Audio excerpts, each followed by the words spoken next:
مجھے زبان کی میں نے سمجھا سکوں، انہیں سمجھا سکوں۔ اللہ نے اسے زبان دی المختصر۔ وہ اللہ کے بندے ایک غار میں چلے گئے اور کتا غار کے باہر دہانے پہ بیٹھ گیا، دہانے پہ دروازے پہ بیٹھ گیا۔ 3 صدیاں بلکہ اس سے بھی زائد وقت گزر گیا، وقت گزر گیا، اور رب کائنات نے ان پہ نیند کا غلبہ طاری کر دیا۔ رب کائنات نے ان پہ نیند کا غلبہ طاری کر دیا۔ اب ہر 6 ماہ کے بعد ان اللہ کے بندوں کی کروٹوں کو دیکھیں، آپ نیند کے عالم میں ہوں، آپ کی کروٹ بدلی جاتی ہے نہیں بدلتی؟ کون بدلتا ہے؟ کون بدلتا ہے؟ جی کیوں ڈرتے ہو؟ اس پہ بے یقینی ہے، وہ نہیں کر سکتا جی، وہ رب کرتا ہے۔ کون کرتا ہے؟ خود تو ہمیں نہیں پتا ہم کہاں ہیں، ہمیں خود نہیں پتا۔ یہ بھی ایک چھوٹی سی ہلکی سی موت ہے، یہ بھی ایک موت ہے، اور رب ہماری کروٹوں کو بدلتا ہے، کروٹوں کو بدلتا ہے۔ اور وہ اللہ کے بندوں کی کروٹ 6 ماہ کے بعد تفسیر میں آتا ہے بدلی جاتی تھی، اور جب ان کی بدلی جاتی تو کتے کی بھی کروٹ بدلی جاتی۔ جو انواروں کا نجات ان پہ بستی تھی، اس کا فیض اس کتے کو بھی ملتا۔ اور ایمان سے یہ بات عرض کروں، ان اللہ والوں کی فقط ایک تعداد بتائی ہے قرآن پاک میں، لیکن کتے کی پوری عذاب بتائی ہے قرآن پاک میں۔ اب بڑی ایک عجیب سی بات ہے، کتا کیا ہے، کیسے بیٹھتا ہے؟ اب بڑے سے بڑے شکاری کو دیکھ لیں جو کتوں کے ساتھ اس کا تعلق ہوتا ہے، محبت کرتا ہے، وہ کتے کی بڑی باتیں بیان کرے گا، وفاداریاں بیان کرے گا، لیکن ان کی اداؤں کو بیان نہیں۔ لیکن قرآن اس رب کو اس کے ساتھ اتنا پیار ہوا کیوں؟ کیونکہ اس نے اپنے آپ کو اللہ والوں کے ساتھ وقف کر دیا۔ باسطہم ذرائعہ، وہ اپنے پاؤں کو پھیلا کر دہانے کے سامنے بیٹھا ہوا تھا۔ اتنا پورے سین رب کائنات نے قرآن میں اس کا بیان کیا، قرآن میں اس کا بیان کیا۔ ایک کتا اور سابقہ امتوں کے ولیوں کے راہ کے ساتھ لڑ گیا تھا، تو رب کائنات نے اس کتے کو بھی محروم نہیں کیا۔ دوستو، ہم کس نبی کے کلمہ پڑھنے والے ہیں اور کس نبی کے امتی ہیں؟ کس نبی کے امتی ہیں، اور جس نبی کی امت میں شامل ہونے کے لیے بڑے بڑے پیغمبروں نے دعائیں کی، بڑے بڑے پیغمبروں نے دعائیں کی ہیں، اس لیے کہ یہ نبی بڑی عظمت والا ہے، یہ نبی بڑی عظمت والا ہے۔ تو دوستو، جس نبی کی ہم امت ہیں، جس نبی کی ہم امت ہیں، اس کے ولیوں کا حال کیا ہوگا؟ اور جو اس کے ساتھ لگ جائے، جو اس کے ساتھ لگ جائے۔ ایک اور عجیب تر بات عرض کرتا ہوں، حفیظ جلندری کا نام سنا ہوگا، آپ اپنی سماج محوری میں ایک واقعہ بیان کرتی ہیں۔ آپ فرماتے ہیں کہ میں بچپن میں جلندر سے جلال پور جٹا آپ کے ننیال تھے، وہاں آیا، بڑی شدید گرمی تھی، اختصار کے ساتھ بڑی شدید گرمی تھی۔ اس شدید کی گرمی میں ایک اللہ کا بندہ درویش صرف انسان اللہ اللہ کرتا رہتا تھا۔ شدید گرمی کے عالم میں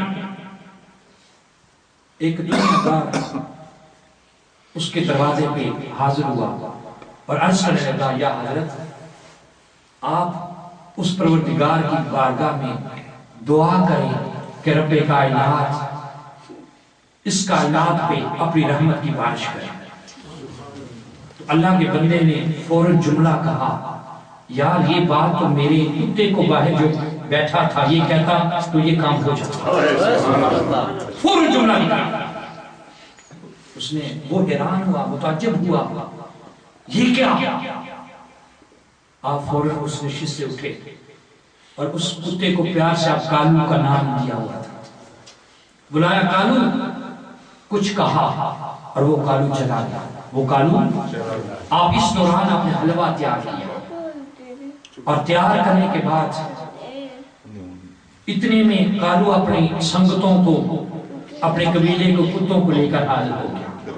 آپ کے وہاں ایک بور کا درخت تھا، آپ نے اس بور کے درخت کے پتے اتارے اور مختلف جگہ پہ رکھے اور ان پتوں پہ حلوہ رکھا اور کالو کو کہا کہ اپنے سنگیوں کو کہو کھائے۔ کھانا تیار ہو چکا، کھائیں۔ اور وہ کتے 4 4 5 5 3 ہو کر وہ حلوہ کھانے لگے اور وہ کتا کبھی ادھر جاتا کبھی ادھر جاتا۔ وہ کالو جو آپ کے ساتھ، جو آپ کے دروازے پہ پاؤں کو پھیلا کر بیٹھا رہتا تھا، اور وہ کبھی ادھر کبھی ادھر، پھر اس نے منہ اوپر کیا۔ منہ حافظ جلندری فرماتے ہیں کہ جب وہ کتے نے منہ اوپر کیا تو آسمان، سورج اس قدر اپنی گرمی کی شدت برسا رہا تھا کہ ہم پسینے سے شرابور چھتوں پہ یہ منظر دیکھ رہے تھے، اور دیکھتے ہی دیکھتے کالی گٹائیں نمودار ہونے لگی، کالی گٹائیں نمودار ہونے لگی، اور اتنی بارش جم کے برسی کہ ہمیں نیچے نہ اترنے دیا، ہمیں نیچے نہ اترنے دیا۔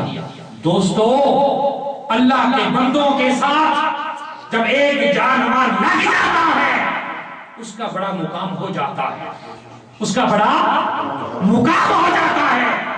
اور جو بندہ حضور کا غلام، حضور کا غلام، حضور کا امتی اس کے بندے کے ساتھ لگ جاتا ہے تو اس کا بھی مقام، اس کا بھی مقام۔ اور آخر میں ایک جملہ عرض کر کے اس بات کو یہاں پہ ختم کرتے ہیں، اور یہ فیض کیسے ملتا ہے یہ تو ہماری آنکھوں کے سامنے روزمرہ کی بات ہے۔ آپ کا ٹیلی فون اور میرا ٹیلی فون، اس میں بھی بلوٹوتھ ہے، یہاں بھی بلوٹوتھ۔ اب کون سی چیز انسان کی بنائی ہوئی آپ بھی آن کرتے ہیں، میں بھی آن کرتا ہوں، اور کون سی چیز یہاں سے وہاں لے جاتی ہے؟ کون سی ایسی چیز ہے، کون سا فرشتہ ہے جو یہاں سے اٹھاتا ہے اس پیغام کو، اس چیز کو، نعت کو، قوالی کو، اور اس ٹیلی فون میں وہ خود بخود چلا جاتا ہے؟ یہ چیز ہے یا نہیں؟ ہے یا نہیں؟ کیسے؟ کبھی سوال کیا آپ نے؟ کبھی سوال آیا ذہن میں؟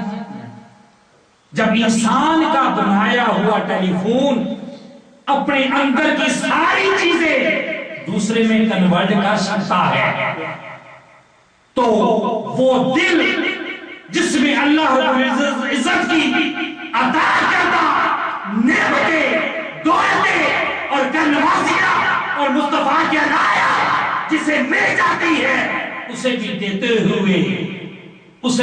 ہوئے کوئی چیز رکاوٹ بن سکتی؟ کوئی چیز بن سکتی؟ یہ بھی ایسی ملتی ہے جب آپ اپنے دلوں کو بلوٹوتھ بنا لیں گے، پھر مرشد کی عطا کردہ چیزوں کو خود دیکھ لیں گے۔ یہ کمی ہے تو ہم میں ہے، کمی ہے تو ہم نے اپنا وہ کشکول، پیالہ، برتن ابھی تک صاف کیا نہیں، صاف دودھ لینے چل پڑے ہیں، دودھ لینے چل پڑے ہیں۔ وہ دکاندار کہے گا بھلے جا پہلے برتن تو صاف کر، دودھ لینے آیا ہے، دودھ لینے۔ اس لیے دوستو، اللہ کی محبت، اس کے انوار و تجلیات یہاں سجانے کے لیے اس دل کو پاک کرنا ہوگا۔ کیا کرنا ہوگا؟ اور پھر یریدون وجہہ کا جو مصداق ہے، بس بنفسک والذین یدعون ربہم، کہ ان لوگوں کی سنگت میں ہم جڑ جائیں گے۔ خدا کی قسم، رب اپنی رحمت سے کبھی بھی مایوس نہیں، کبھی بھی۔ وآخر دعوانا الحمدللہ رب العالمین۔